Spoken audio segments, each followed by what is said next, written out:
선생님, 그 이순신을 존경하는 청소년들이 많은데 그 이순신 장군님처럼 되려면 어떻게 될까요? 우선은 네. 여기 지금 꽂혀 있는 네. 붓이 있죠. 네. 자, 이 붓을 먼저 들어야 됩니다. 아, 그런가요? 예. 무관 아닙니까? 무관? 원래 무관이었지만은 네네. 충무공은 네. 붓을 먼저 들었습니다. 아, 그렇나요? 네. 선비의 공부를 하기 위해서는 바로 이 붓을 들어야죠. 오. 인간으로서 배워야 될 윤리 교육을 유학을 통해서 배웠단 말이죠. 그것은 바로 이제 인간의 도리, 즉 가장 기본적으로 배워야 될 게 바로 효의 정신입니다. 나라에 충성을 다하기 전에 네. 부모님께 효도를 하는 것이 네. 백행의 근본이고 네. 그게 가장 근본적인 일이기 때문에 네. 가장 먼저 배워야 된다는 거죠. 오. 무관 이순신이 아닌 선비 이순신이. 그렇죠. 오. 이순신은 어린 시절에는 네. 사서삼경을 배웠죠. 그래서 인간의 유학의 근간이었던 그런 윤리 교육을 충실하게 배운 분이죠. 그래서 항상 붓을 가지고 다니셨고 글씨를 연습을 충실히 해서 아주 글씨를 잘 썼다고 기록에도 나와 있죠. 또 전쟁이 났는데 총을 먼저 든 게 아니고 자 붓을 먼저 들었죠. 붓을 들고 전쟁을 철저히 대비하기 위해서 바로 이 난중일기를 쓰셨다는 겁니다.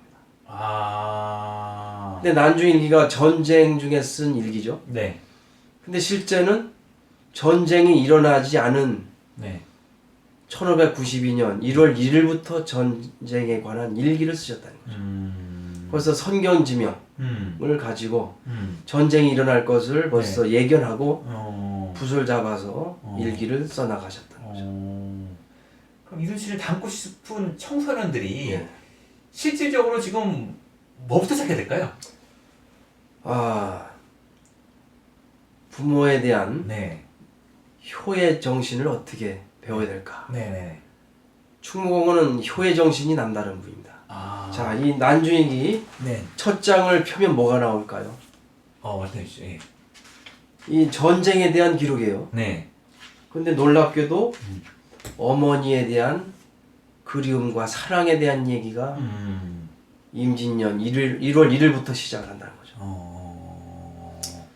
자, 이 난중이가 후대의 학자에게 감명을 줬습니다. 근데 감명을 준 이야기가 네.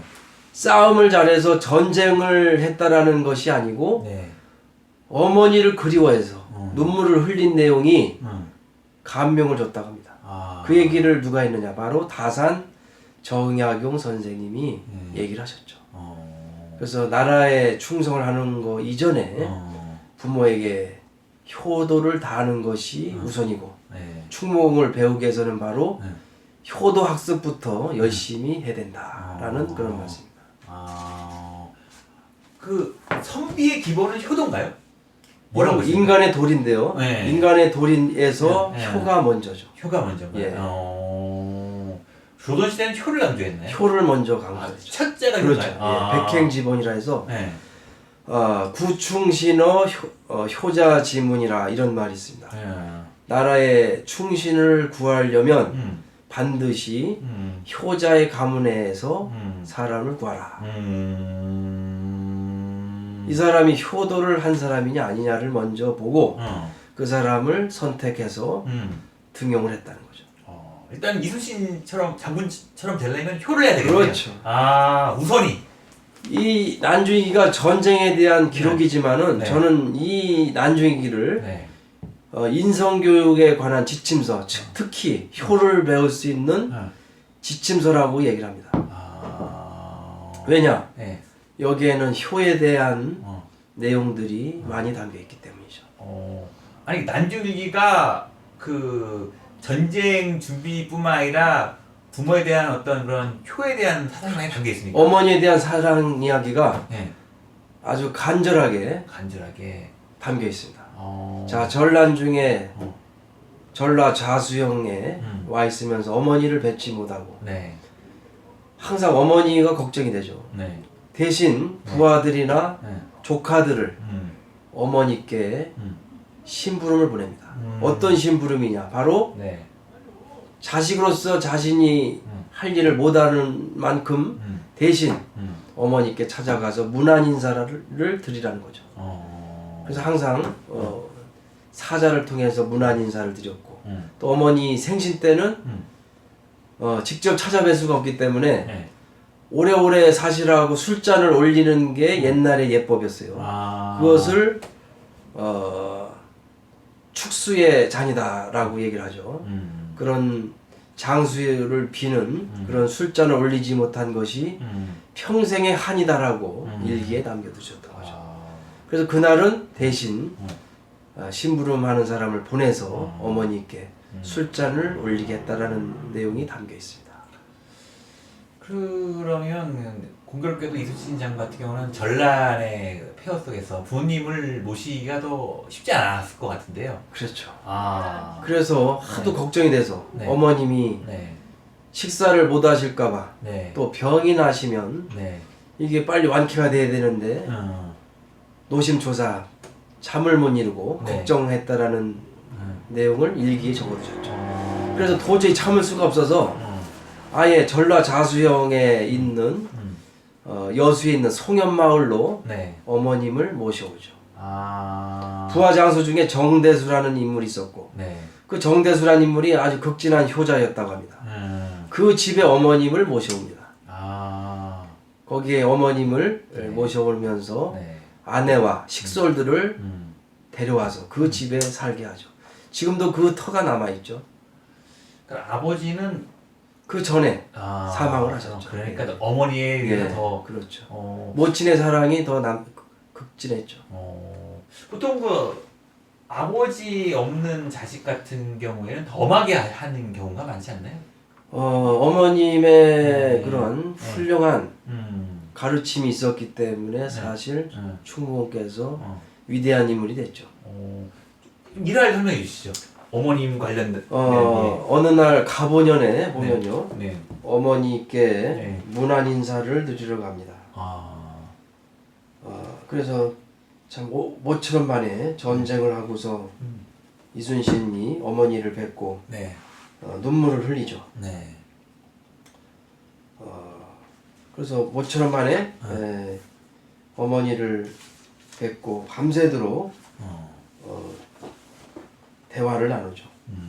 그래서 갑자기 찾아가서 어머니를 뵙고 네. 큰 소리를 칩니다. 네. 아들이 내가 왔다라고. 근데 어머님이 연로하시다 보니 숨이 가쁘셨대요.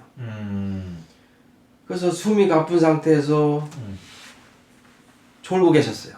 그래서 이순신 장군이 아들이 왔다고 큰 소리를 치니까 깜짝 놀라서 깨어나셨는데 숨을 가쁘게 쉬시지만은 그래도 말씀하시는 데는 착오가 없었다. 굉장히 연로하셨죠. 그래서 그렇지만은 마치 그러한 모습이 해가 서산으로 기우는 듯하게 얼마 사실 날이 남지 않았다라고 기록에 남겨두셨죠. 그러면서 감춰진 눈물을 흘릴 뿐이다. 그러나 적을 터벌할 일이 있어서 오래 머물지를 못했다. 다음 날 가보년 1월 10일 날 어머니께 문안을 드리고 하직을 구합니다. 아들은 떠나갑니다라고 하직을 구하셨겠죠. 그러자 어머님이 뭐라고 하시느냐? 이게 이순신의 그 충효 정신의 근간이 되는 내용이죠. 잘 가거라. 부디 나라의 치욕을 크게 씻어야 한다라고 분부하면서 조금도 헤어지는 심정으로 슬퍼하지 않으셨다. 훌륭한 아들을 둔 만큼 어머님도 역시 훌륭한 그런 모습을 보여주셨던 거죠. 자, 이 말씀 나라의 치욕을 크게 씻어야 한다. 이 말씀을 고이 간직하고 전쟁에 더욱더 열심히 싸웠기 때문에 백전백승의 큰 전공을 세울 수가 있었던 것이죠. 자, 이렇듯이 어머님은 자신에게 있어서 하늘과 같은 존재였죠. 근데 그 청소년들 중에서 그 부모님을 기쁘게 하는 게 뭐 많이 있지만 공부 잘하는 게 기쁘다. 당연하죠. 근데 공부를 못하는 건 어떻게 하나요? 해도 안 되면 어떻게 되나요? 모든 사람이 1등 할 수는 없으니까. 그렇죠. 예. 뭐 억지로 해서는 안 되는 거죠. 타고난 대로 예. 해야 되고 네. 모든 게 자연스러워야 되는 건데. 아니 내가 열심히 해가지고 그거를 기쁘게 해고 물론 싶은데 성적이 안 된다. 머리가 좋고 네. 해서 100점 맞으면 좋죠. 네. 그러나 꼭 100점을 맞아야만이 네. 훌륭한 인물이 되는 건 아니죠. 네. 이순신 장군은 네. 과거 시험에서 1등 안 했어요. 어렵게 병과에 급제해서 어렵게 중간 정도 순위로 과거에 합격을 하신 분이죠. 네. 그래서 그 1등 하느냐 2등 하느냐가 중요한 게 아니고 네. 인내심을 가지고 네. 꾸준히 자기에 맞는 네. 그 분야를 어. 찾아서 포기하지 않고 꾸준하게 열심히 공부하는 자세가 중요하다는 거죠. 그래도 요즘엔 너무 결과를 중요시하잖아요. 예. 예, 그런 바탕에서 열심히 하면은 네. 좋은 성적이 나오겠죠. 좋은 성적이 나오니까. 예. 그러면 이게 이제 효가 있고 부모님한테 효도를 하고 예. 그다음에 부모님을 기쁘게 해주려면 공부도 열심히 해야 되고. 그렇죠. 예. 근데 그 요즘에 청소년들이 이순신에 관심이 많이 있나요? 뭐 현재가 느끼시 어떻습니까? 이제 많은 친구들이 많이들 이순신에 대해서 예, 관심을 가지려고 하는데 네. 요즘 교육 매스컴을 통해서 많이들 배우고 있어요. 영화 특히 영화 그렇죠. 영화를 예, 배우는데 네. 뭐 좋은 점도 많이 이제 배우게 되지만은 네. 간간히 잘못된 정보, 교육이나 이런 거를 좀 접하게 되는 게 좀 우려가 됩니다. 지금 이순신에 대해서 잘못된 정보. 그렇죠. 대표적으로 뭐가 있을까요? 여러 가지 전쟁에 있어서 네. 뭐 여러 가지 왜곡된 게 있죠. 이순신이 뛰어난 그런 불세출의 영웅과 같은 무협지에 등장하는 무슨 소설에 등장하는 영웅이다. 그런 영웅시만 하는 그런 경향이 있다는 건 좀 위험하죠. 이순신은 평범한 한 인간이었고 인간의 도리, 유학에 충실한 선비 출신이었다라는 거를 좀 더 우선적으로 배우는 게 좋을 것 같습니다. 좋은 것 같습니다. 알겠습니다. 네. 네. 네.